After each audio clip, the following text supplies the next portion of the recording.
Assalamualaikum warahmatullahi wabarakatuh. Salam sejahtera untuk kita semua.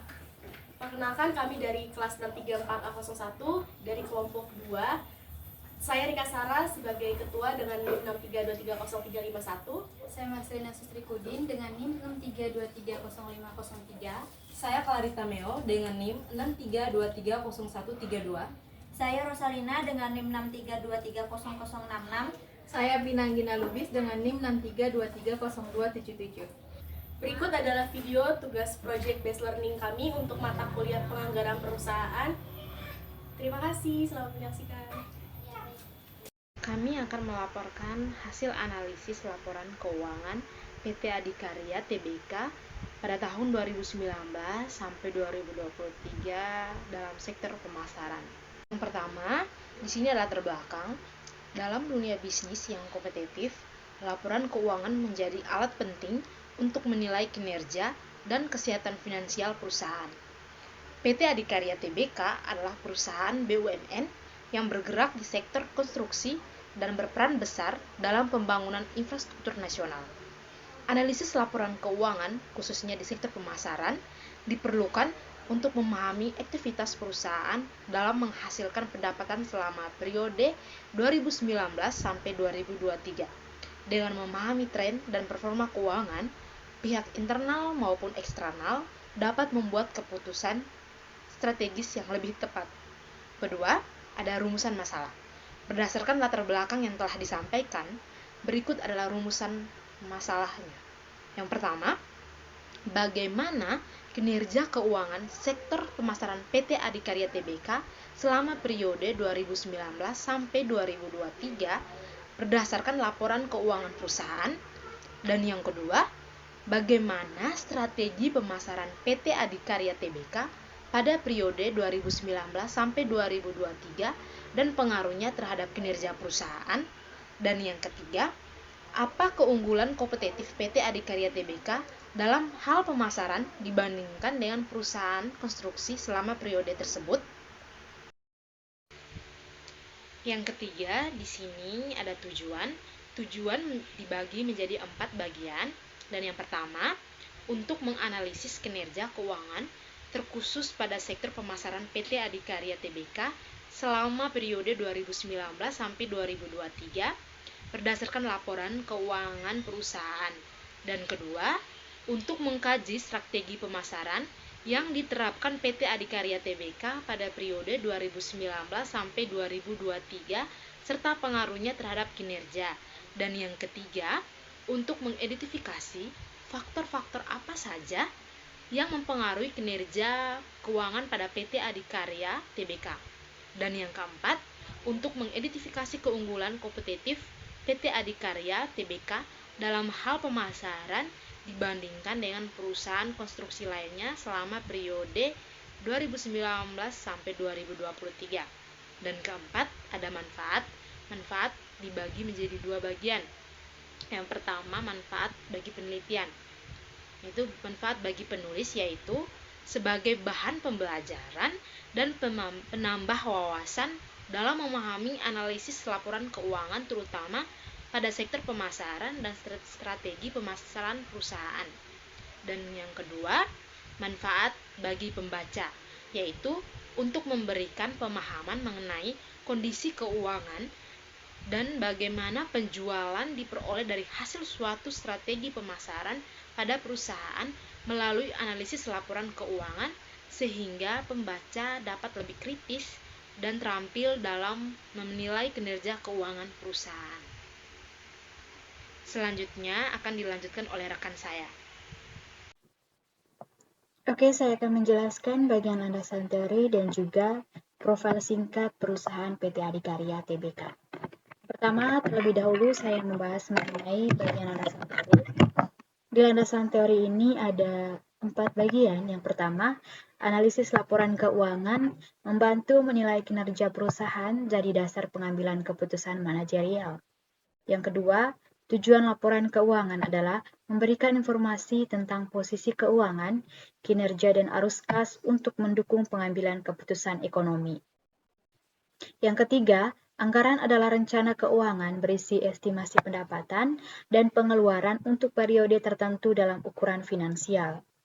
Dan yang keempat, pemasaran merupakan sekumpulan kegiatan untuk memperkenalkan dan mempromosikan suatu produk yang dihasilkan melalui proses produksi dengan tujuan utama menjual kepada konsumen untuk memperoleh pendapatan atau laba. Jadi di sini menjelaskan bahwa laporan keuangan, anggaran, dan juga pemasaran saling berkaitan dengan dalam menilai dan meningkatkan kinerja perusahaan. Laporan keuangan membantu pengambilan keputusan, anggaran merencanakan keuangan perusahaan, sedangkan pemasaran menghasilkan pendapatan dalam sebuah perusahaan. Selanjutnya saya akan menjelaskan profil singkat perusahaan PT Adikarya. PT Adikarya ini merupakan sebuah badan usaha milik negara Indonesia yang bergerak di bidang konstruksi, properti, energi, dan infrastruktur. Salah satu visi misinya adalah yang pertama, menjadi korporasi inovatif dan berbudaya unggul. Dan yang kedua, membangun sumber daya manusia dan sistem manajemen efisien. Selanjutnya akan dijelaskan oleh rekan saya, Rosa. Selanjutnya, saya Rosalina dengan NIM 63230066 akan menjelaskan kondisi keuangan PT Adikarya selama tahun 2019 sampai dengan 2023.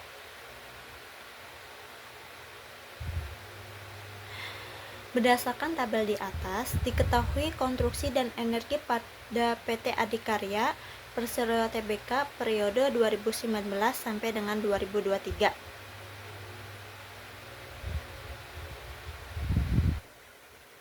Pada tahun 2020, konstruksi dan energi mengalami kenaikan dari tahun 2019. Sedangkan tahun 2021 mengalami penurunan dan tahun 2022 sampai dengan 2023 mengalami peningkatan sebesar 67,54%.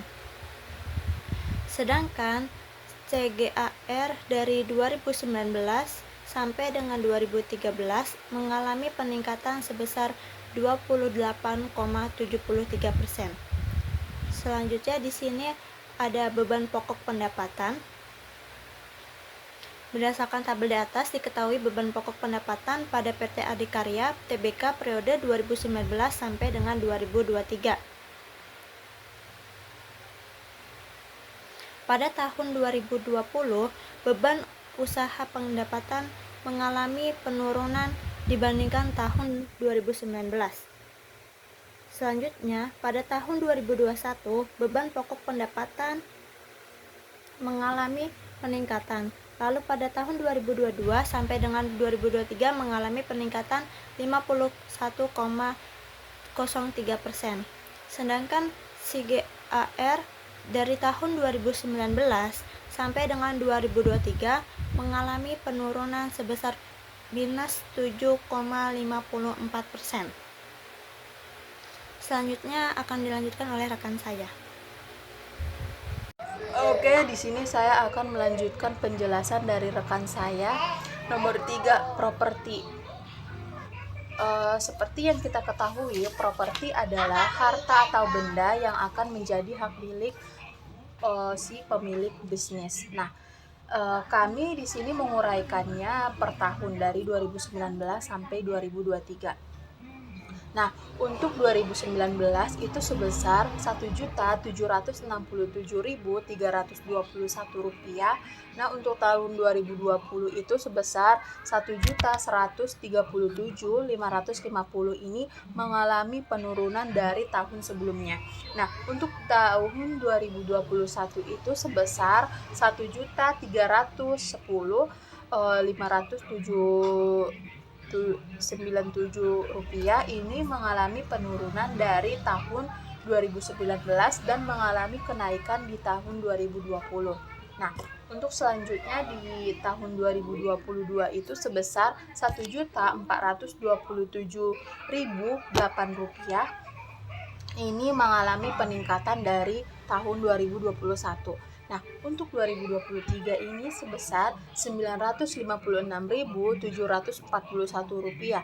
Ini mengalami penurunan dari tahun 2022. Nah, untuk 2022 sampai 2023 ini mengalami penurunan sebesar negatif 32%, negatif 32,74%. Nah, untuk Confounded Annual Growth Rate atau CAGR dari 2019 sampai 2023 mengalami penurunan sebesar negatif 14,16%. Selanjutnya 4 bisnis lainnya. Kita di sini menguraikannya per tahun juga ya. Kami menguraikannya per tahun juga dari 2019 sampai 2023. Nah, untuk 2019 itu sebesar Rp294.533. Nah, untuk tahun 2020 sebesar Rp149.398 mengalami penurunan. Nah, untuk 2021 itu sebesar Rp500.700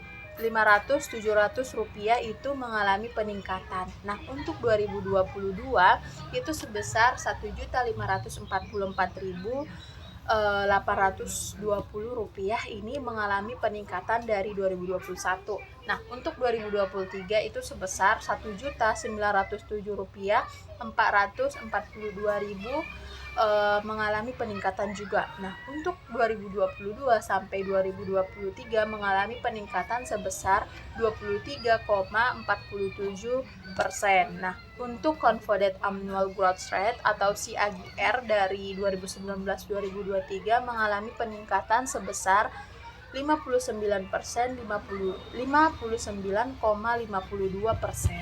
Terima kasih. Lalu di sini ada perkembangan pemasaran. Tahun 2020 itu perkembangannya mengalami penurunan dibandingkan tahun 2019. Lalu tahun 2021 terjadi peningkatan. Tahun 2022 sampai 2023 kembali meningkat sebesar 51,03%. Lalu si CAGR-nya dari 2019 sampai 2023 itu mengalami penurunan sebesar minus 7,54%. Setelah penurunan signifikan pada 2020, beban pokok pendapatan pemasaran menunjukkan tren pemulihan dan pertumbuhan kuat, khususnya pada tahun 2023. Di sini untuk analisa laporan keuangannya juga, pada sektor pemasaran, kami menggunakan metode kuadrat terkecil. Dari N ini nilai jumlah tahun analisa dari 2019 sampai 2023 itu 5 tahun, berarti N-nya 5. Lalu pemasaran dengan kode Y, X dan X kuadrat, lalu XY. Yang X itu dimulai dari 0 kalau untuk metode kuadrat terkecil. Pemasaran atau Y-nya didapat dari laporan keuangan dari PT Adikarya. X kuadrat didapat dari kolom X dikali nilainya sendiri. 0 kali 0, 0, 1 kali 1, 1, 2 kali 2, 4, 3 kali 3, 9, dan 4 kali 4, 16.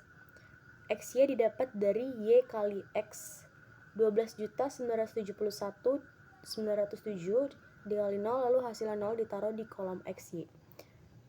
Begitu pula selanjutnya sampai 17.750.66.000 dikali 4 sampai menunjukkan hasil 71.264. Itu ditaruh di kolom XY. Nah, untuk jumlahnya sigmanya ditambah aja dari kolom 1, 2, 3, 4, 5.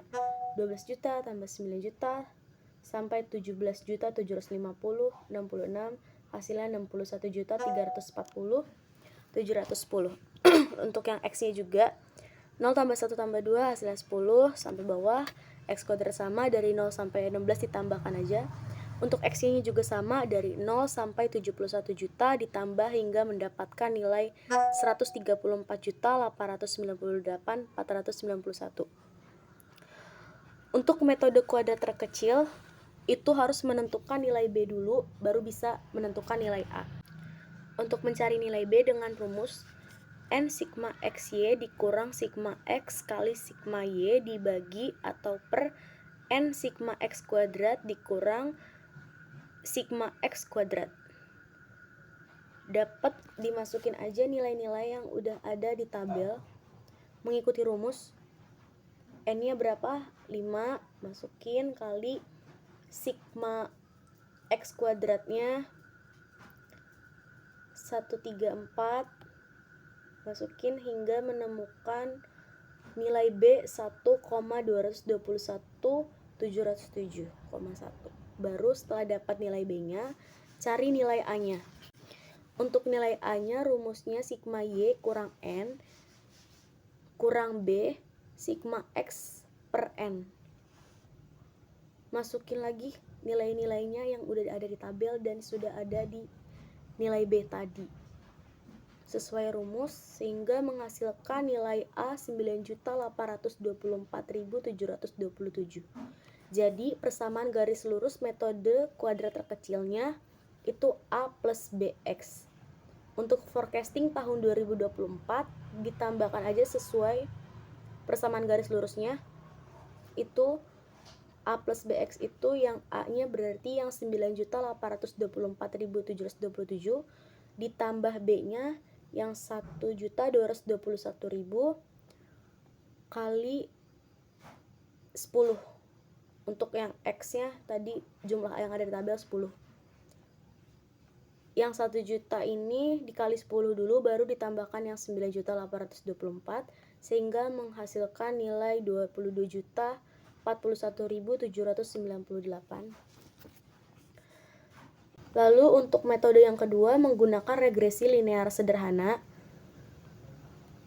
Ini sama tabelnya, yang N tadi sesuai jumlah tahun yang dianalisa dari 2019 sampai 2023. Yang pemasarannya itu Y sama didapat dari laporan keuangan, yang X-nya juga sama, bedanya yang di kuadrat terkecil yang X itu dimulai dari 0, kalau yang regresi linear sederhana dimulai dari 1. X kuadratnya sama didapat dari 1 kali 1, itu X dikali X-nya juga dimasukin ke X kuadrat.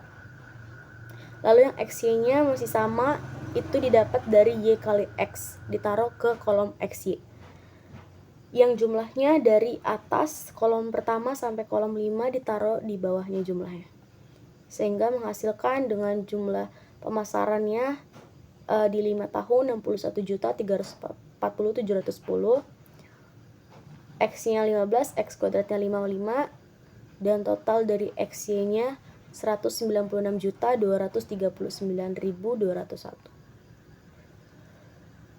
Lalu menghitung nilai A dan B. Kalau di regresi linear sederhana, cari A dulu gak apa-apa. Kalau yang di kuadrat terkecil harus cari B supaya bisa menentukan nilai A. Yang A-nya pakai rumus N kali sigma XY dikurang sigma X kali sigma Y per N sigma X kuadrat dikurang sigma X kuadrat. Dimasukin lagi dari nilai-nilainya yang ada di tabel sesuai rumus, ikutin aja sehingga menghasilkan nilai A 1.221.707, sama seperti kalau menggunakan metode kuadrat terkecil. Lalu menentukan nilai B-nya pakai rumus yang sama, itu di B sama dengan sigma Y kali sigma X kuadrat dikurang sigma X kali sigma XY per atau dibagi N sigma X kuadrat dikurang sigma X kuadrat. Dimasukin lagi nomor jumlah-jumlah yang sudah didapat dari tabel dan A sehingga menghasilkan B sama dengan 8.603.020. Sehingga membentuk persamaan regresi linear sederhananya itu Y sama dengan B plus AX. Dimasukin Y sama dengan B-nya tadi yang 8.603 ditambah A-nya, baru sehingga menghasilkan nilai Y 924.883.345. Lalu untuk analisis rasio keuangannya, Ini untuk kekuatan finansial pada PT Adikarya itu pada tahun 2021 sampai 2023 mengalami peningkatan rasio likuiditas. Efisiensi aset meningkat atau TATO atau total asset turnover. Lalu untuk kelemahan finansialnya itu pada tahun 2019 sampai 2020 mengalami kesulitan likuiditas dan laba. Dan struktur modalnya belum stabil. Jadi, kesimpulan dan saran dari PT Adikarya ini, yang pertama, bagian kesimpulan, kinerja keuangan mengalami fluktuasi selama 2019 sampai tahun 2023, tetapi perusahaan mampu mempertahankan kinerja positif dengan peningkatan pendapatan. Yang kedua, didukung strategis pemasaran yang adaptif. Dan yang ketiga, keunggulan sebagai badan usaha milik negara berpengalaman di sektor konstruksi. Dan yang kedua, saran. Saran ini berisi 4. Yang pertama, PT Adikarya TBK disarankan untuk meningkatkan efisiensi keuangan. Yang kedua, memperkuat pemasaran digital. Yang ketiga, memperluas pasar ke sektor swasta dan luar negeri. Yang keempat, pembaca juga dihimbau atau diharapkan untuk menggunakan laporan keuangan dan strategis bisnis sebagai acuan penilaian kinerja perusahaan.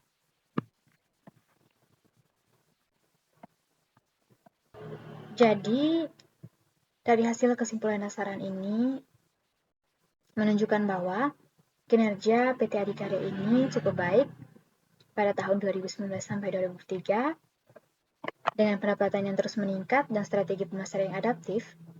Namun efisiensi keuangan dan pemasaran digital masih perlu ditingkatkan, serta ekspansi pasar ke sektor swasta dan luar negeri dapat menjadi peluang pertumbuhan ke depan.